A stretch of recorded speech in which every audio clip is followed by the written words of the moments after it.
शुभागमन शुभागमन हुआ गुरु का शुभागमन। सुस्वागतम सुस्वागतम भक्त कहे गुरु सुस्वागतम।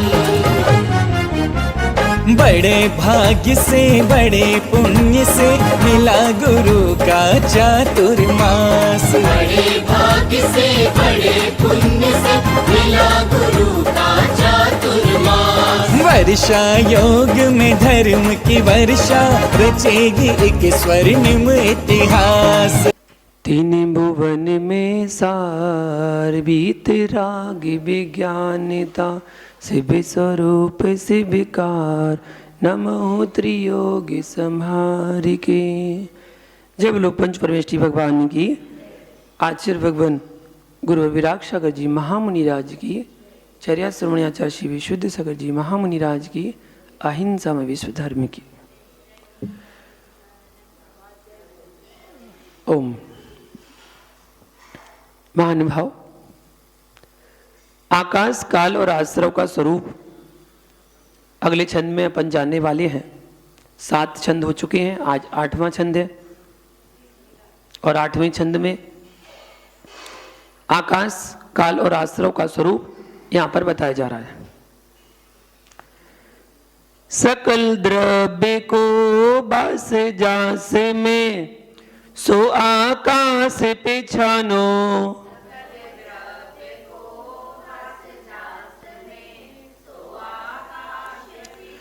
नियत बरते ना निस दिन सो व्यवहार काल परिमानो।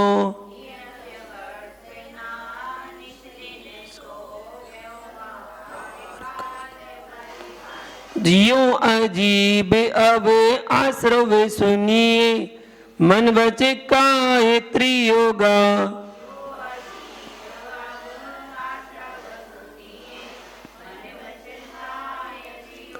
मिथ्या विरति अरु कसाय पर मद सहित उपयोगा।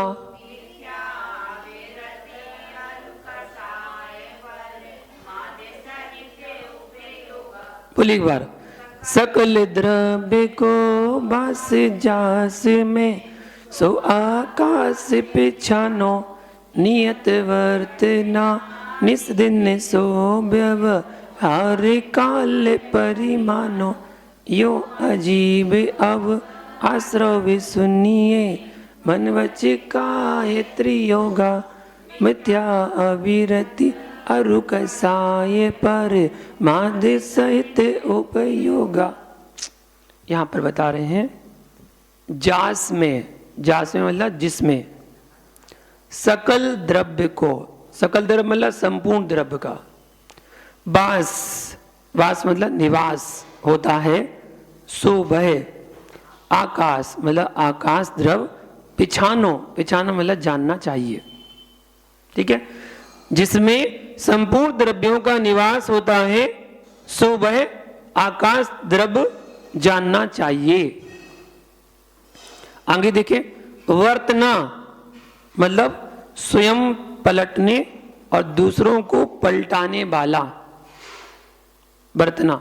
नियत मतलब निश्चय तथा निस दिन अर्थात रात्रि दिन आदि, रात्रि और दिन आदिक। व्यवहार मतलब व्यवहार, काल मतलब काल द्रव, परमाणु मतलब जानना चाहिए। 2 परिभाषा हो गई। स्वयं पलटने और दूसरों को पलटाने वाला निश्चय तथा रात्रि दिन आदि व्यवहार काल द्रव जानना चाहिए। आगे यो मतलब इस प्रकार, अजीब मतलब अजीब तत्व का वर्णन हुआ। अब मतलब अब आश्रव मतलब आश्रव तत्व को सुनिए मतलब सुनो। मन वच काय अर्थात मन वचन काय, त्रियोगा इन तीनों योगों की हलन चलन क्रिया तथा और मिथ्या अवरति कसाय अरु परमाद अर्थात मिथ्यात अविरति कसाय और प्रमाद सहित, सहित मतलब सहित, उपयोगा, उपयोगा मतलब आत्मा की प्रवृत्ति आश्रव तत्व कहलाता है।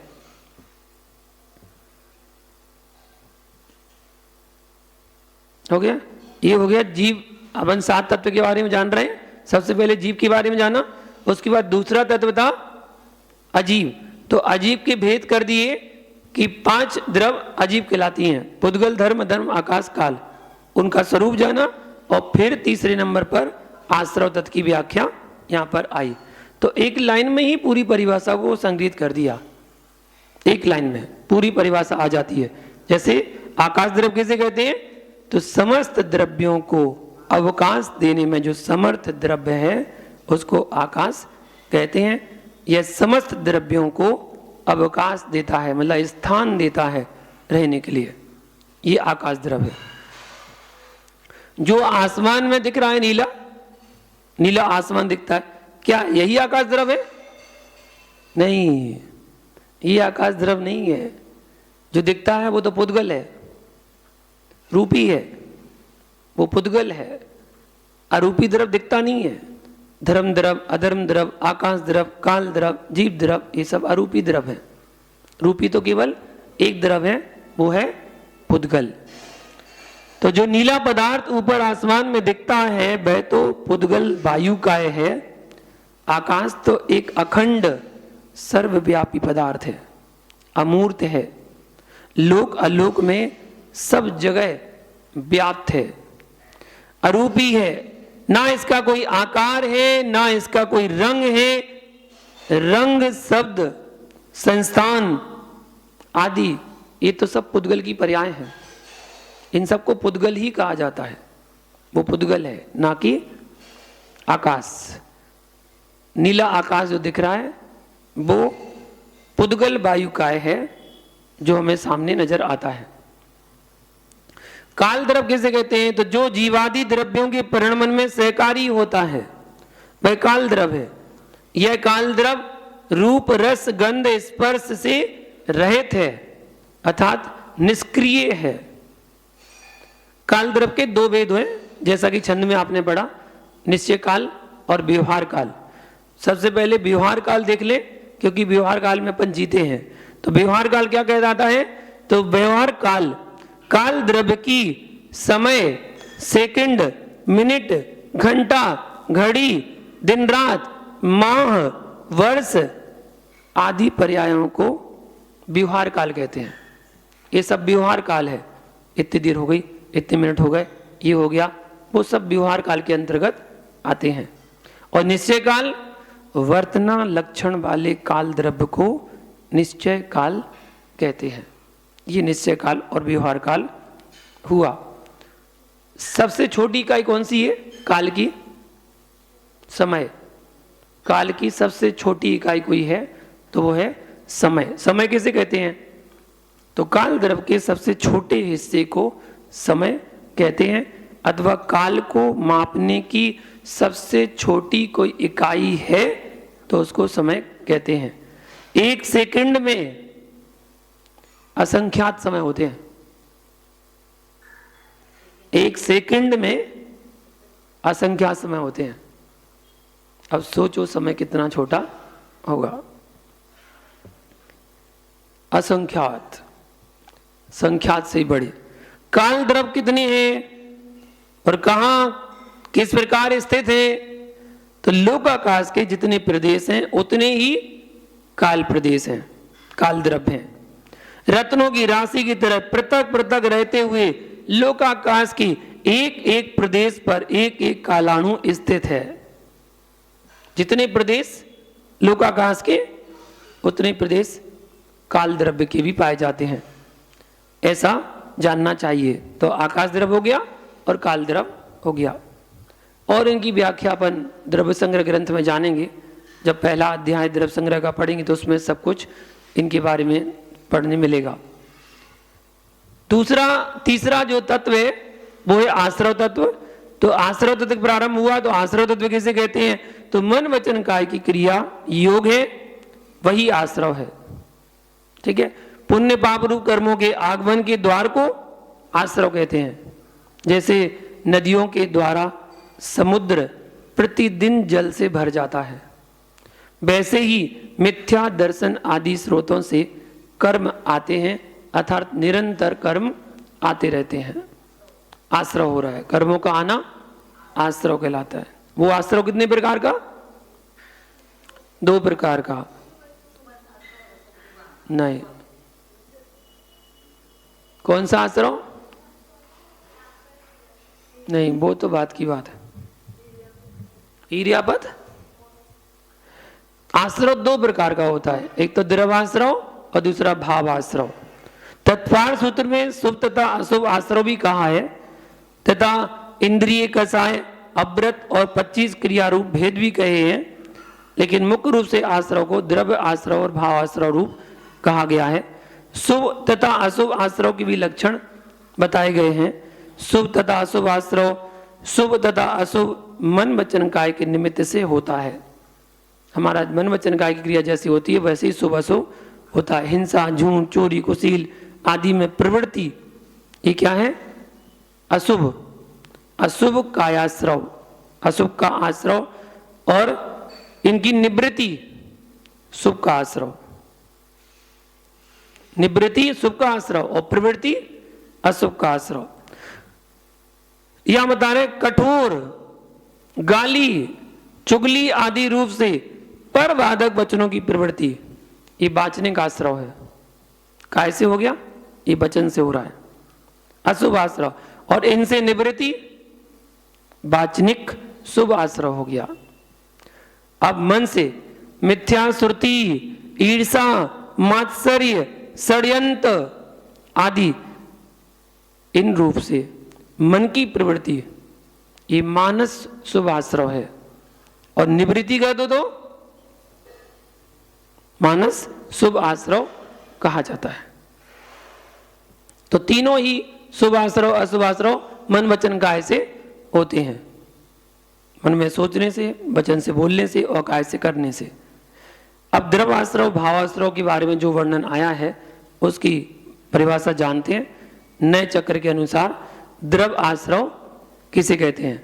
तो अपने अपने निमित्त रूप योग को प्राप्त करके आत्म प्रदेशों में स्थित पुद्गल कर्म भाव रूप से परिणमित हो जाते हैं, उसे द्रव आश्रव कहते हैं। और ज्ञानावर्णी कर्म के योग्य जो पुद्गल आता है उसको द्रवाश्रव जानना चाहिए। भाई अनेक भेदों वाला ऐसा जिनदेव ने कहा है, ये द्रव संग्रह की गाथा में आपको मिलेगा। अपने ज्ञानावर्णादि कर्मों के योग्य जो पुद्गल आता है उसको द्रव आश्रव जानना चाहिए, ठीक है ना। वह अनेक भेद वाला है ऐसा जिनदेव ने कहा है। अब यहाँ कर्म पुद्गल प्राण तो बहुत है। जैसे ही आपने भाव बनाए वो कर्म रूप में परिवर्तित होने वाली पुद्गल वर्णाएं आत्मा के प्रदेशों के साथ मिल जाती हैं। वही तो आश्रव द्रव आश्रव है कि जो कर्म पुद्गल परमाणु आत्मा के साथ आ जाना। 7 कर्म ज्ञानावनी, दर्शनावनी, वेदनी, मोहिनी, आयु, नाम, गोत्र, आयु छोड़ के अंतराय, ऐसे 7 कर्मों के रूप में परिवर्तित हो जाते हैं। ये द्रवाश्रव है। मतलब ज्ञानावरणादि कर्मों की योग जो पुद्गल आ रहा है वो द्रवाश्रव है। और जिन भावों से आ रहा है वो भावाश्रव है। आत्मा के जिन अशुभ परिणामों से पुद्गल द्रव्य कर्म बनकर आता है या शुभ परिणामों में पुद्गल द्रव्य कर्म बन के आता है, आत्मा में आता है, उन परिणामों को भावाश्रव कहते हैं। तो जहां भाव आ जाए वो भावाश्रव, और जहां कर्म ही आ रहा है वो द्रवाश्रव कहलाता है। ये जो आप 6 डाला पढ़ रहे ना, इसको पढ़ने मात्र से आपकी द्रव संग्रह बिल्कुल आसान हो जाएगी, बिल्कुल आसान। मतलब उसको बड़ी आसानी से पढ़ लेंगे। अगर इसको अच्छे से पढ़ लिया उसको तो बिल्कुल आसानी से पढ़ लेंगे। फिर सब यही चीज है, जो चीज आप इसमें पढ़ रहे हैं वही द्रव संग्रह में है। तो द्रव आश्रव तथा भाव आश्रव को एक उदाहरण के माध्यम से समझिए। जैसे कोई व्यक्ति अपने शत्रु को मारने की योजना बना रहा है, शत्रु को मारने का भाव ये भावाश्रव है, तथा शत्रु को मारने के भाव से जो पुद्गल द्रव असाता वेदनी ज्ञानावरण, नीच गोत्र आदि रूप जो कर्म में परिणत हुआ है वह द्रव्य आश्रव कहलाता है।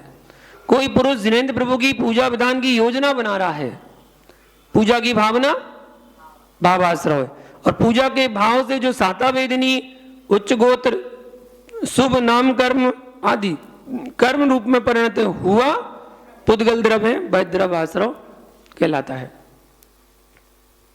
क्या पुद्गल द्रव्य कहीं बाहर से आता है? जिस आकाश प्रदेश में आत्मा है उसी आकाश प्रदेश में अनंत प्रदेशी पुद्गल द्रव्य भी कैसा है? उम्मीदवार खड़ा है, जिसको विसृसोपचय कहा जाता है। उम्मीदवार है, जो उम्मीदवार रूप से स्थित है वही कर्म रूप बन जाता है। जब पुद्गल द्रव्य आत्मा के ऊपर पूर्व से बैठा है, फिर यह क्यों कहा जाता है कि पुद्गल द्रव्य आता है? तो पहले से बैठा है, फिर ये क्यों कहा जाता है पुद्गल द्रव्य आता है? यह कोई दोष नहीं है, यहां पुद्गल द्रव्य आता है, इसका अभिप्राय ज्ञान वर्णादि पर्याय को प्राप्त होता है, ऐसा समझना चाहिए। जो पुद्गल कर्म है वो ज्ञान वर्णादि पर्याय को प्राप्त होता है, ऐसा मानना। देशांतर से आकर पुद्गल कर्म अवस्था को धारण करते हैं, ऐसा अभिप्राय नहीं है कि देश विदेश से आ रहे हो। वो तो यही है, वो तो ज्ञानावली रूप में परिवर्तित हो गए, इसलिए उनको एक अपेक्षा कहा गया कि आता है, द्रव्य कर्म आता है। भावाश्रव कितने भेद? भावाश्रव के कितने भेद? मिथ्यात्व, अवरति, प्रमाद, कसाय और योग, ये भावाश्रव के भेद हैं। कितने भेद हैं? तो मिथ्यात्व के 5, अवरति के 12, योग के 15, कसाय के 25 और प्रमाद के 15। टोटल मिला के कितने हो गए? 57 से ज्यादा हो जाएंगे। 25 और 15 40 और 15 55 और 5 60 और 12 72 अपेक्षाकृत, वरना 57 भी होते हैं। हाँ, वो भेद प्रभेद इकट्ठे जोड़ दिए ना, इसलिए। अब इनके बारे में जान ले एक बार छोटे सूक्ष्म रूप में। जो मिथ्यात्व के हमने 5 भेद जाने हैं कि मिथ्यात्व 5 प्रकार का होता है, उसमें एकांत मिथ्यात्व, विपरीत मिथ्यात्व, संशय मिथ्यात्व, विनय मिथ्यात्व और अज्ञान मिथ्यात्व, ये 5 प्रकार के मिथ्यात्व होते हैं। और इसी के साथ आश्रव जो है अवरति है, अवरति से आश्रव होता है। तो अवरति हिंसादि पापों में इंद्रिय और मन के विषयों में प्रवृत्ति को अवरति कहते हैं। हिंसादिक पापों में इंद्रिय और मन, 5 इंद्रिय और 1 मन, इनके विषयों में प्रवृत्ति को अवरति कहते हैं। अवरति के कितने भेद? तो पृथ्वी कायक, जल कायक, वायु कायक, अग्नि कायक, वनस्पति कायक, ये 5 स्थावर काय हो गए। और 6वां त्रस्काय। त्रस्काय जीवों की हिंसा से विरक्त ना होना, 6 काय की जीवों की हिंसा से विरक्त ना होना, अर्थात त्याग ना करना, एक तो ये, और दूसरा 5 इंद्रिय और मन को बस में ना करना। 6 ये हो गए और 6 वो हो गए, तो 6 और 6 मिला के 12 प्रकार की अविरति होती हैं। कसाय, कसाय किसे कहते हैं? तो क्रोध आदि परिणाम आत्मा को कुगति में ले जाने वाले हैं, ठीक है ना। कुगति में ले जाने के कारण जो आत्मा को कसते हैं, आत्मा के स्वरूप को ही हिंसा करते हैं, इसलिए इनको कसाय कहा जाता है। कसाय अर्थात क्रोधादि कसाय के समान होने से कसाय कहलाते हैं। जिस प्रकार न्यग्रोध आदि कसाय श्लेष का कारण है, उसी प्रकार आत्मा की क्रोध आदि कसाय भी कर्मों के श्लेष का कारण है, इसलिए कसाय के समान यह कसाय कही गई है। सर्वार्थ सिद्धि के अनुसार बताया गया। कसाय वेदनी कर्म के उदय से होने वाली क्रोधादि रूप कलुषता एक कसाय कहलाती है, क्योंकि यह आत्मा के स्वाभाविक रूप को कस देती है, उसकी हिंसा करती है, ऐसा राजवार्तिक में कहा है। और चारित्र सार में क्या कहा? चारित्र के परिणाम को कसने के कारण इसका नाम कसाय है। जो चारित्र को नहीं होने देती है वो कसाय है। कसाय के कितने भेद? 25 भेद।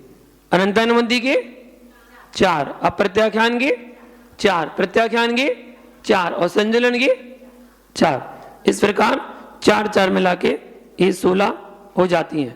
अनंतानुबंधी क्रोध मान माया लोभ, 6 माह से अधिक काल है इसका और यह सम्यक्त का घात करती है। अप्रत्याख्यान क्रोध मान माया लोभ 15 दिन से 6 माह काल है इसका समय और यह देश चारित्र का घात करती है। प्रत्याख्यान क्रोध मान माया लोभ ये अंतर मुहूर्त से 15 दिन तक के समय तक रहती है, यह सकल चारित्र का घात करती है। क्रोध मान माया लोभ एक अंतर्मोद काल तक जो है यह यथाख्यात चारित्र का घात करती है। ये कौन सी? संजुलन कसाय कहलाती है। और 9 कसाय और होती हैं, हास्य रति अरति शोक भय जुगुप्सा स्त्री वेद पुरुष वेद नपुंसक वेद। 9 कसाय। 9 कसाय की परिभाषा, किंचित कसाय को 9 कसाय कहते हैं। किंचित कसाय तो जिसकी वजह से हास्य निमित्तिक राग उत्पन्न होता है वो हास्य कसाय, जिसकी वजह से जीव में राग उत्पन्न होता है वो राग रति, और जिसकी वजह से किसी को अप्रति अर्थात अरुचि उत्पन्न होती है वो अरति। शोक जिसकी वजह से शोक उत्पन्न होता है, भय जिसकी वजह से भय उत्पन्न होता है, जुगुप्सा जिसकी वजह से गिलानी उत्पन्न होती है, स्त्रीवेद जिसकी वजह से पुरुष की आकांक्षा उत्पन्न होती है, पुरुष वेद जिसकी वजह से स्त्री की आकांक्षा उत्पन्न होती है, और नपुंसक वेद जिसकी वजह से स्त्री और पुरुष दोनों की प्रति आकांक्षा उत्पन्न होती है, वो नपुंसक वेद कहलाता है। इसी प्रकार एक चीज और इसमें रह गई, प्रमाद। तो प्रमाद के कितने भेद? 15। अच्छे कार्यों में उत्साह ना होने को प्रमाद कहते हैं। अच्छे कार्यों में उत्साह ना होना वो क्या कहलाता है? प्रमाद। इसके 15 भेद है। 4 विकता, ठीक, 4 विकता के बाद 4 कसाय और 4 विकता 4 विकसाय और 5 इंद्रिय विषय, 5 इंद्रियों के विषय। कितने हो गए? 8 5 13 और 14वां निद्रा और स्नेह, 15वां नंबर स्नेह। 4 विगता 4 कसाय 5 इंद्रिय विषय और निद्रा और स्नेह। इस प्रकार 15 प्रमाद के भेद हैं। योग किसे कहते हैं? तो मन वचन काय के निमित्त से आत्म प्रदेशों के स्पंदन को योग कहते हैं। किसे?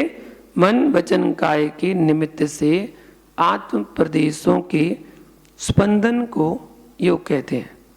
योग के भी 15 भेद होते हैं। मनोयोग के 4, वचन योग के 4 और काय योग के 7। मनोयोग के 4 कौन से? सत्य मनोयोग, असत्य मनोयोग, उभय मनोयोग और अनुभय मनोयोग। ऐसे 4 वचन के हो जाएंगे। वचन मनोयोग नहीं, सत्य वचन योग, असत वचन योग, उभय वचन योग और अनुभय वचन योग, ये 4। और 7 काय योग के भेद हैं। औदारिक, औदारिक मिश्र, वैक्रियक, वैक्रियक मिश्र, आहारक, आहारक मिश्र और 7वां कार्मण काय योग। इस प्रकार 7 योग ये होते हैं। टोटल मिला के कुल 15 प्रमाद के योग के भेद कहे गए हैं। प्रमाद के भी 15 और योग के भी 15 भेद।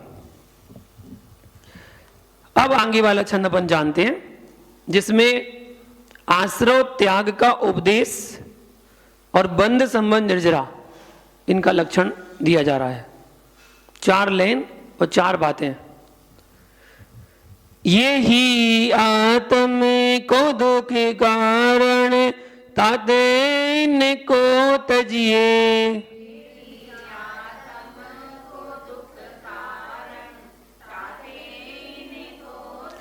जीव प्रदेश बंधे विधि सो सो बंधन कबहु न सजिए।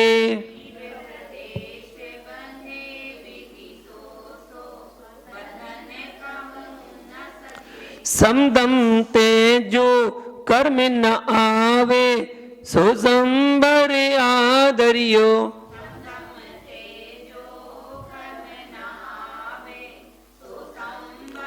आदरिये तब बल्ले विधि झरन निर्जरा ताहि सदा आचरिये।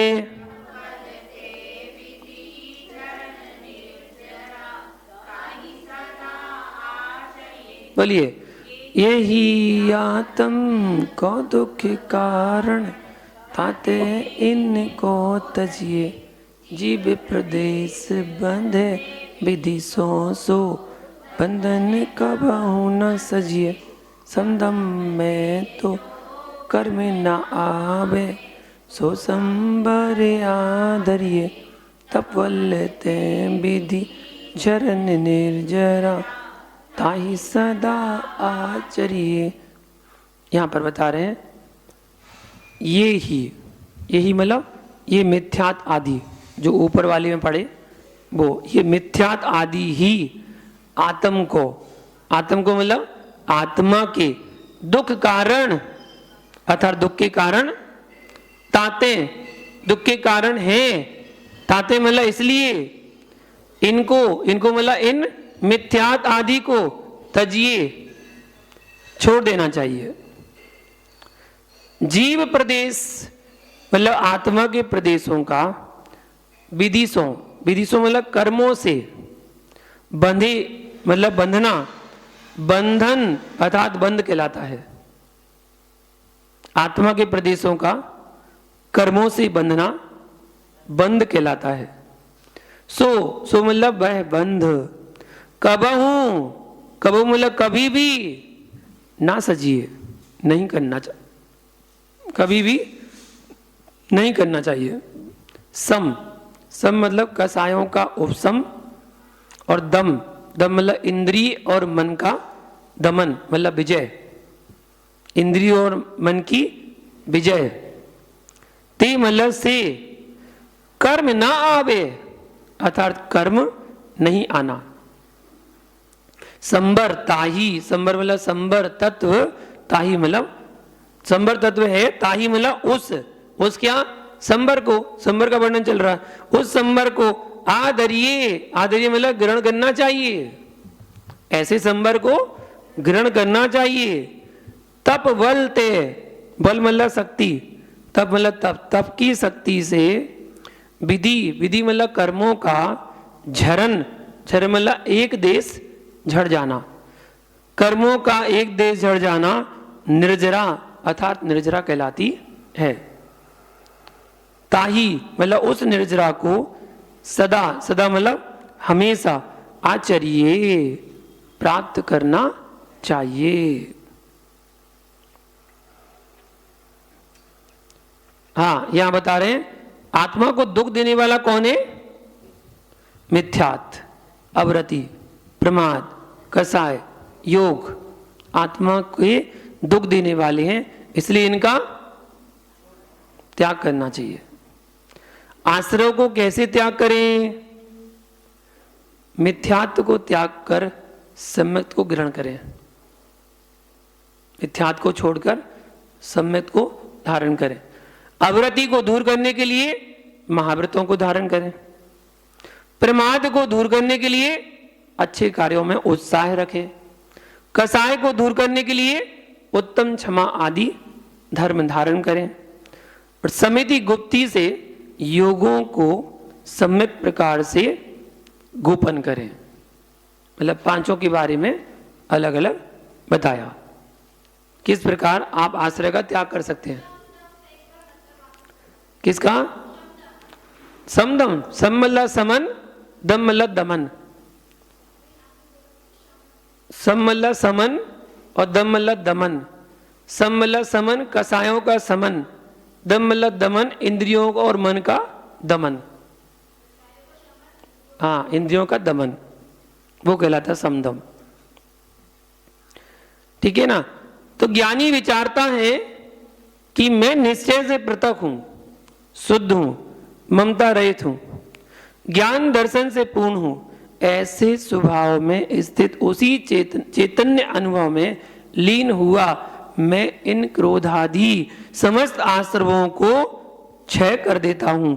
यह आश्रव जीव के साथ निबद्ध है, अद्रुव है, अनित्य है तथा निवृत्ति करता है। ज्ञानी पुरुष उससे निवृत्ति करता है, ऐसा मूलाचार ग्रंथ में बताया गया है।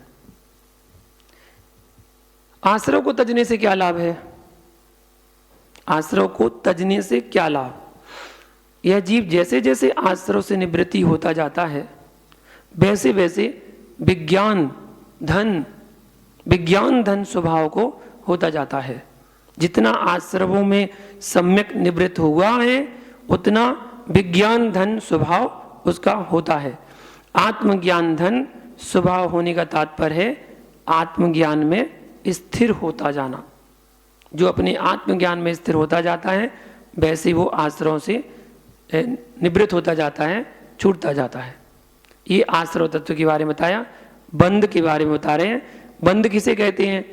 तो कर्म प्रदेशों का आत्म प्रदेशों में दूध पानी की तरह एक क्षेत्रावगाह हो जाना बंध कहलाता है। और आश्रव बंध में क्या अंतर है? यद्यपि देखा जाए तो आश्रव और बंध के कारण समान है, फिर भी इनमें समय भेद है। प्रथम क्षण में जो कर्म स्कंदों का आगमन है वह आश्रव है। अभी तो आ रहे ना। प्रथम समय में जो कर्म स्कंदों का आगमन है वो आश्रव, और कर्म स्कंदों के आगमन के पीछे द्वितीय क्षण में जो इन कर्म स्कंदों का जीव प्रदेशों में स्थित होना सो बंध है। पहले तो आएंगे तभी तो बनेंगे। तो बंध के कितने भेद? 2 भेद, भाव बंध और द्रव्य बंध। दोनों में चलेंगे, दोनों में सबके द्रव्य निर्जरा, भाव निर्जरा, द्रव्य संबर, भाव संबर, सबके चलेंगे। द्रव्य मोक्ष, भाव मोक्ष, हाँ वही लगेगा। भाव के 2 भेद हो गए, भाव बंध के 2 भेद हो गए, भाव बंध और द्रव्य बंध। भाव बंध क्या है? आत्मा के जिन राग द्वेष परिणामों से कर्म बनता है वह भाव बंध है, और क्रोधादि परिणाम भाव रूप है। क्रोधादि परिणाम भी भाव रूप है। द्रव्य बंध क्या कहलाता है? आत्म प्रदेशों और पुद्गलों का अन्योन्य मिलन द्रव्य बंध कहलाता है। ऐसे मिल जाना दूध पानी की तरह, इसको अलग करना मुश्किल हो। ऐसे द्रव्य आत्मा के प्रदेश और पुद्गल कर्म के प्रदेश को मिल जाना वो कहलाता है द्रव्य बंध। द्रव्य बंध कितने प्रकार का? अभी अपन ने पढ़ा था, तत्पार सूत्र में आया था। प्रकृति, स्थिति, प्रदेश और अनुभाव, ये 4 प्रकार के बंध बताए गए हैं। प्रकृति बंध कर्म परमाणुओं में ज्ञान आदि की आवृत करने की स्वभाव को प्रकृति बंध कहते हैं। स्वभाव है उनका, ज्ञान को ढांकना, दर्शन को ढांकना, ये स्वभाव है प्रकृति बंध। स्थिति बंध कर्म प्रदेशों में फल देने की शक्ति के हीनाधिक काल को स्थिति बंध कहते हैं। शॉर्ट में कब तक रहेंगे? स्थिति मतलब कब तक, कितने समय तक आपके पास रहेंगे। अनुभाग बंध कर्म प्रदेशों में फल देने की शक्ति की हीनाधिकता को अनुभाग बंध कहते हैं। क्या फल देके जाएंगे? शॉर्ट है, क्या फल देके जाएंगे। प्रदेश बंध ज्ञानावरण आदि प्रदेशों की संख्या की हीनाधिकता को प्रदेश बंध कह लेते हैं। ये 4 प्रकार के बंध हो गए। इनको शॉर्ट में समझे तो प्रकृति बंध कर्म का आना, प्रदेश बंध कितनी संख्या में आ रहे, स्थिति बंध कब तक ठहरेंगे, और अनुभाग बंध क्या फल देके जाएंगे। ये 4 प्रकार की स्थिति से कर्म बनते हैं। इन चारों बंध को एक दृष्टांत में समझना है। कैसे समझेंगे? गाय के दूध की प्रकृति कैसी होती है? मीठी। दूध मीठा ही होता है बिना चीनी के। चीनी मत डालो, मीठा ही होता है। तो तो गाय के दूध की प्रकृति मीठी, नीम की प्रकृति कड़वी, कड़वी, आंवला की प्रकृति कसायली, ये प्रकृति है, समझना। 24 घंटा दूध की मर्यादा है। उसको उबाल दिया दूध को, उसकी मर्यादा कितनी हो गई? 24 घंटे, स्थिति हो गई। 24 घंटे की उसकी मर्यादा है, यह स्थिति है। गाय का दूध पीने वाले को पौष्टिक, बुद्धिवर्धक है, यह उसका अनुभाग है। फल, आप जो दूध पिएंगे उसको क्या फल मिलेगा? वो फल हो गया उसका।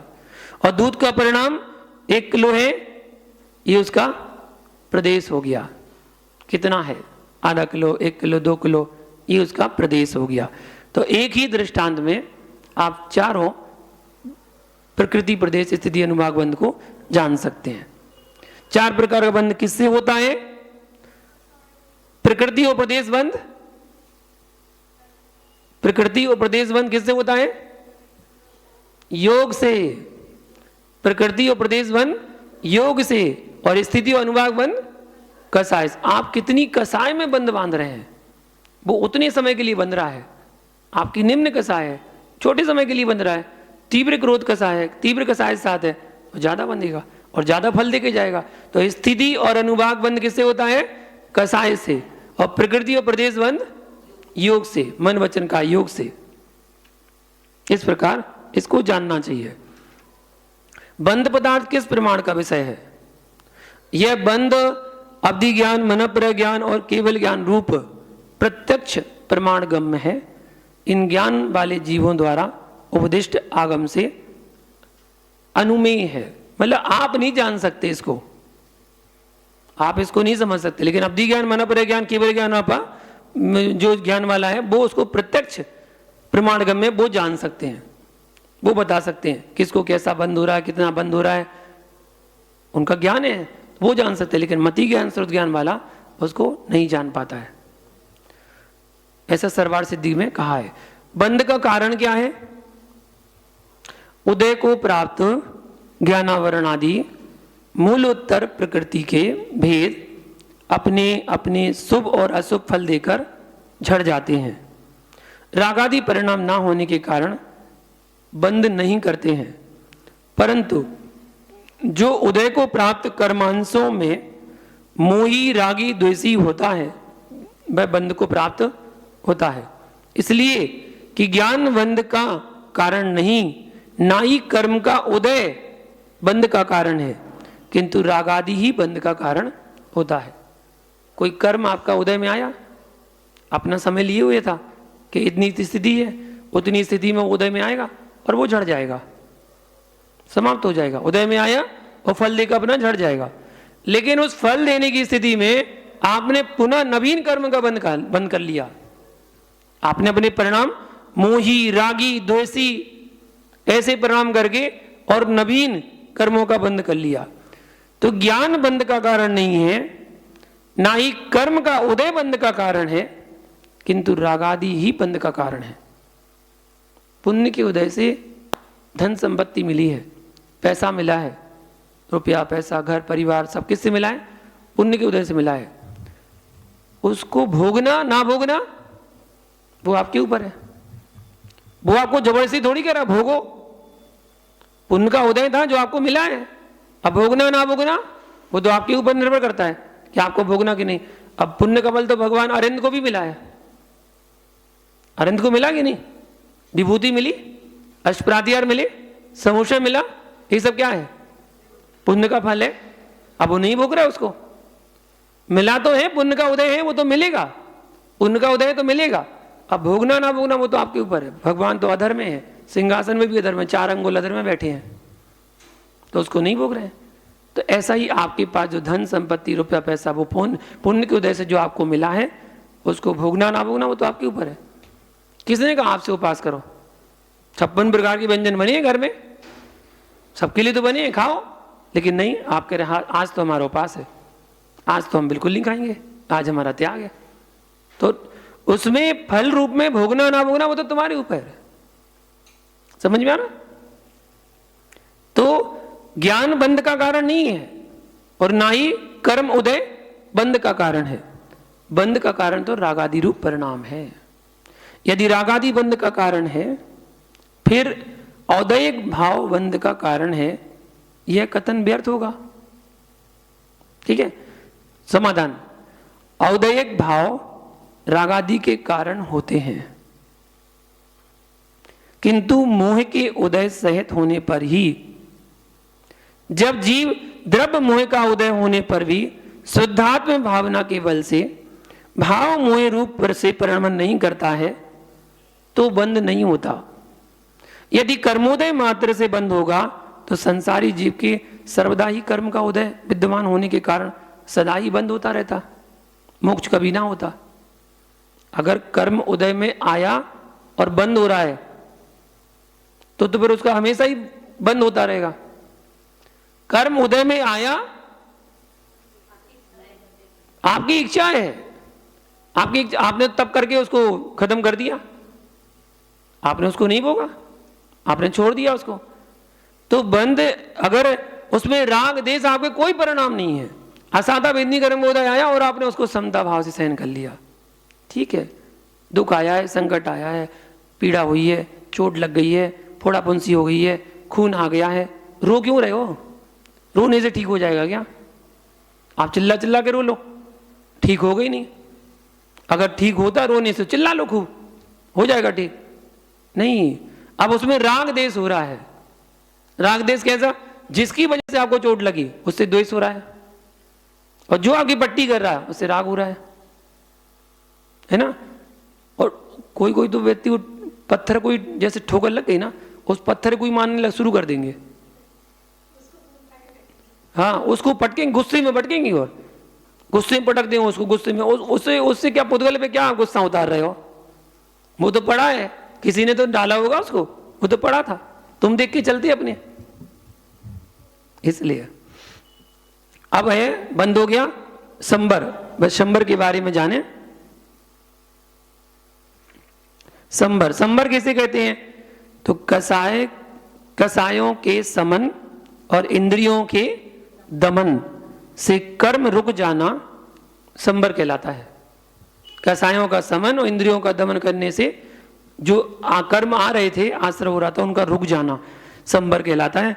कर्मों के आश्रयों का रुक जाना संबर कहलाता है। जिस नगर के द्वार अच्छी तरह बंद हो, वह नगर शत्रुओं को अगम्य है। उसी तरह गुप्ति, समिति, धर्म, अनुप्रेक्षा, परिसय, जय और चारित्र, इनसे इंद्रिय कसाय योग जिसने समृद्ध कर लिया है, ऐसी आत्मा के नवीन कर्मों का द्वार रुक जाना संबर कहलाता है। संबर करने के लिए व्रत, समिति, गुप्ति, धर्म, अनुप्रेक्षा और चारित्र, परिसर्जय और चारित्र, इनसे संबर होता है। संबर के कितने प्रकार? 2 प्रकार, भाव संबर और द्रव्य संबर।